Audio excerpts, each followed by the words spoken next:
Thanks for having me. So first of all, Greg, can you briefly explain the purpose of last week's congressional hearing on USAID funding? Sure. The DOGE Committee, or Delivering on Government Efficiency, has been peeling back the onion as it relates to many different instances of fraud, waste, and abuse in U.S. budgetary spending. The specific item from last week was focusing on where that fraud led to national security implications for the U.S. government and for its allies like Israel. And the data you presented to the Congress about the massive aid during the war to Gaza, or rather to Hamas, is shocking. Can you share with us this data? Sure, 100%. There's really two parts to it. There's money that went to Hamas-affiliated organizations into areas under Hamas control after October 7th. But there's also a second set of data that goes back 15 years to the Obama administration with USAID and other elements of the State Department and the U.S. government funding radical organizations, and over $122 million to organizations that have direct ties to terror organizations like Hamas, but also Hezbollah, Al-Qaida, Taiba, and other organizations which are present on the U.S.'s designated terror organizations list. So, in fact, U.S. taxpayers' money has funded terrorists of Al-Qaida, Somalia, and Gaza against Israel. Against Israel and against the United States. It would be like the U.S. government during World War II subsidizing Nazi Germany with the Marshall Plan before Hitler fell.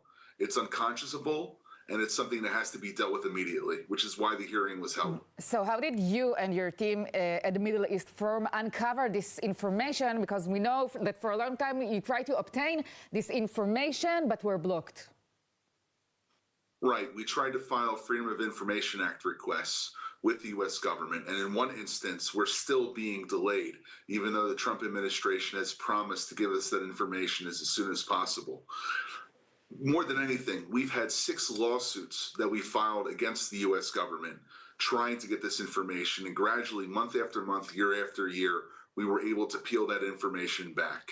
But even in my own experience as a former non-commissioned officer and the coordinator of government activities in the territories when I served in the Israeli army in the Ministry of Defense, in Hebrew, the Matpash Misrad HaBitachon, we had the same issue from the Israeli side, seeking answers from administrations that were subsidizing terror-linked groups, not wanting to tell why, and using political pressure to try to force their allies to allow the monies to go through.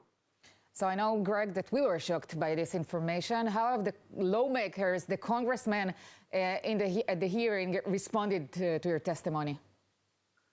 It has caused members of the administration on the executive side and also members of Congress to seek immediate action, not just to stop this kind of funding, but also to hold those responsible in civil actions and perhaps even through criminal indictments. We also see an instance where the organizations which receive this money should be placed on a do not support list, especially if they have connections to terror groups. It's what's called secondary sanctions in U.S. sanctions terminology. And I will say a change in the new administration. Yes, and I think that they're trying to codify it into U.S. law, so it's not just an administrative action, something that becomes permanent. And permanent for good. Gregg Roman, Executive Director of the Middle East Forum, thank you for your work and thank you for this interview. Thank you very much. Toda Rabba. Toda.